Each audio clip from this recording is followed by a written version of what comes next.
ഡിസിയുടെ ഭാഗത്ത് നിന്ന് അപ്ഡേറ്റ് ചെയ്തിട്ടുണ്ട്. വേറെ ഒന്നുമല്ല, മോസ്റ്റ് ആന്റിസിപ്പേറ്റഡ് ആയിട്ടുള്ള മൂവി മാൻ ഓഫ് ടുമാറോടെ തന്നെയാണ്. ഇവിടെ ഷൂട്ടിംഗ് തുടങ്ങിയിട്ടുണ്ട്. മാത്രമല്ല ജെയിംസ് ഗൺ അപ്ഡേറ്റ് വന്നേക്കുന്നത് ട്വിറ്റർ വഴിയാണ്. ചെസ് ബോർഡിന്റെ ഫോട്ടോയിൽ ഈ ഫോട്ടോയിൽ തന്നെ നിറയെ ഹിഡൻ ഡീറ്റെയിൽസ് ഉണ്ട്. അവിടെ എഡ്ജിൽ കൊടുത്തേക്കുന്ന ID കാർഡ് സൂം ചെയ്ത് നോക്കി കഴിഞ്ഞാൽ അതിനകത്ത് വാൻകൽ department of correction Lex Luthor എന്ന് കൊടുത്തിട്ടുണ്ടാവും. ഇത് സൂപ്പർമാൻ സിനിമയ്ക്ക് ശേഷം വാൻകൽ സെല്ലിലായിട്ടാണ് ലെക്സ് ലൂതർ അറസ്റ്റ് ആയിട്ട് വന്നിരിക്കുന്നത്. ചെസ് ബോർഡ് കോമിക്കില് സൂപ്പർമാനും ലെക്സ് ലൂതറും ഇടയ്ക്കിടയ്ക്ക് ഇങ്ങനെ ചെസ് കളിക്കാറുള്ള ഒരു മാൻ ഓഫ് ടുമാറോയിൽ ഒരുമിച്ച് വർക്ക് ചെയ്യുന്നുള്ളതിന്റെ ഫോർ ഷാഡോയിങ് ആയിരിക്കും ഇത്. സൂപ്പർമാൻ ഈ മൂവിയിൽ എത്ര ഇമ്പോർട്ടൻസ് ഉണ്ട് അതിൻ്റെതായിട്ടുള്ള ഇമ്പോർട്ടൻസ് ലെക്സ് ലൂതറിനും ഈ മൂവിയിലുണ്ട്. അതാണ് മാൻ ഓഫ് ടുമാറോ എന്നുള്ള ടൈറ്റിൽ കൊടുത്തേക്കുന്നത്. മാൻ സൂപ്പർമാനും ആവാം, അല്ലെങ്കിൽ ലെക്സ് ലൂതറും ആവാം. എക്സ്പോർട്ടിന്റെ അടുത്തുള്ള ബോർഡ് സൂം ചെയ്ത് നോക്കിക്കഴിഞ്ഞാൽ ലോഗോ കാണാൻ പറ്റും. ഈ ലോഗോയാണ് മാൻ ഓഫ് ടുമാറോന്റെ ഒഫീഷ്യൽ ലോഗോ എന്ന് പറയാം. അപ്പോൾ മാത്രമല്ല പുതിയത്, ഈ സിനിമയിൽ സൂപ്പർമാന് ഇൻജസ്റ്റിസ് മോഡലൊരു ബ്ലാക്ക് സൂട്ട് കൊടുക്കാൻ സാധ്യത ഉണ്ടെന്നാണ് പറയുന്നത്. അതിന് മാത്രമല്ല പുതിയ സൂട്ട് കിട്ടാൻ പോണേ. ലെക്സ് ലൂതറിനും ഈ സിനിമയ്ക്കകത്തൊരു പുതിയ സൂട്ട് കൊടുക്കും. ഫുൾ ഗ്രീൻ കളറിൽ ആർമർ ടൈപ്പ് ഒരു സൂട്ട് കൊടുക്കും എന്നാണ് പറയുന്നത്. ഇവിടെ മെയിൻ വില്ലനായിട്ട് കൺഫേം ചെയ്തിരിക്കുന്നത് ബ്രെയിനാക്കിനെയാണ്. ആക്ടറിനെയും കൺഫേം ചെയ്തിട്ടുണ്ട്. ലാസ്റ്റ് എഡിംഗർ എന്ന് പറയുന്ന ഒരു ആക്ടറാണ്. ബ്രെയിനാക്കിനെ എതിർത്തായിരിക്കും ലെക്സ് ലൂതറും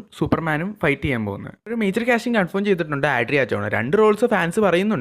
മാക്സിമം എന്ന് പറയുന്നത് സൂപ്പർമാനെ പോലെ ഒരു ഏലിയനാ. ആൽമറാക്ക് എന്ന് പറയുന്ന ഒരു പ്ലാനറ്റിന്റെ ക്യൂനും കൂടിയാണ്. രണ്ടാമത്തത് വണ്ടർ വുമൺ ആണ്. വണ്ടർ വുമൺ ആയിട്ട് ഓൾമോസ്റ്റ് ആഡ്രിയ ആർജോണ് പെർഫെക്റ്റ് ആണെന്നാണ് എനിക്ക് തോന്നുന്നത്. ഈ വീഡിയോ ഇത്രയ്ക്കുള്ളൂ. See you soon.